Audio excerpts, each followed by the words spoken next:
जवाब दियो है। आज तुझे धर्म की याद आ रही है ना। मैया गंधारिन दुर्योधन की दशा देखी है तो रोने लगी। जवाब दियो, कन्हैया तुमने मेरे सब पुत्र मरवा दिए हैं, मैं तुम्हें श्राप देती हूं। मैया गंधारिन ने भगवान को श्राप दिया कि कृष्ण आपके सामने ही आपका वंश मारा जाएगा और आप कुछ नहीं कर पाओगे। गंधारिन ने श्राप दे दिया। इसलिए कहते हैं ना, जो माँ की दुआएं होती है ना वो भगवान से भी नहीं टाली जाती है। माँ माँ होती है।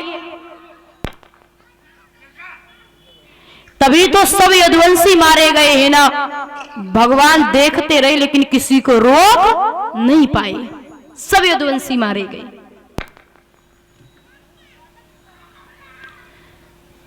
ध्यान रखे भैया,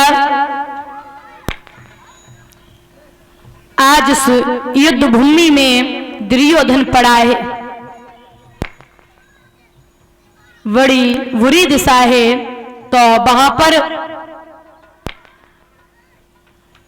द्रोणाचार्य का पुत्र अश्वत्थामा जाता है।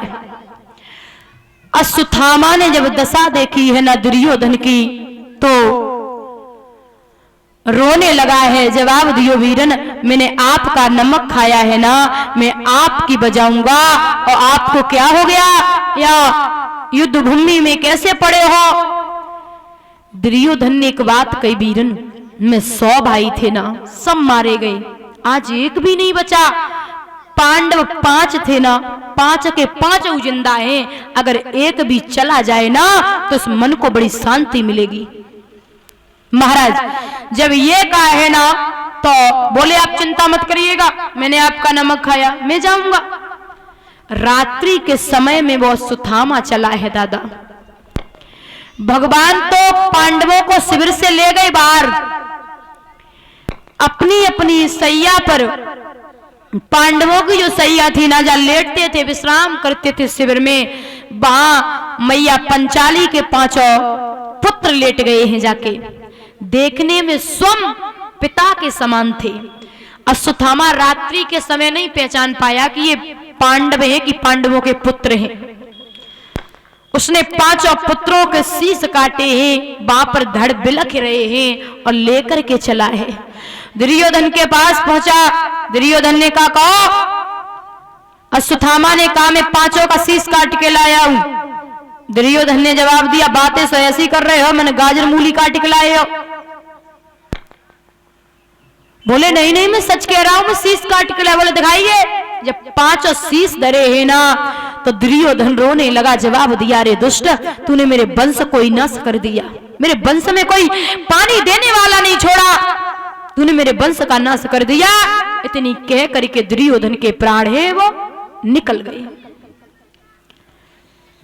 दादा सुबह हुआ, मैया पंचाली शिविर में पहुंची है तो वहां शीश न पाए तो पछाड़ खा के जमीन पे गिरी है। धड़ बिलख रहे हैं, खून की नालियां बह रही हैं। मां रोने लगी है। तब तक भगवान कन्हैया और अर्जुन आए हैं।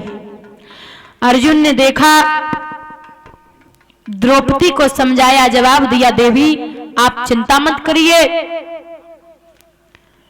जिस दुष्ट ने आपके बालक मारे हैं ना, मैं आपकी सौगंध खाता हूं, उस दुष्ट को मैं आपके सामने ही मृत्युदंड दूंगा। महाराज जब ये कहे ना, और अर्जुन रथ पे सवार हुए, भगवान कन्हैया को साथ में लिया है, चल दिए हैं। सामने देखा अश्वत्थामा दौड़ रहा है, जब अर्जुन के रथ को देखा है ना तो और तेज दौड़ने लगा। अर्जुन समझ गए हैं कि अश्वत्थामा के अलावा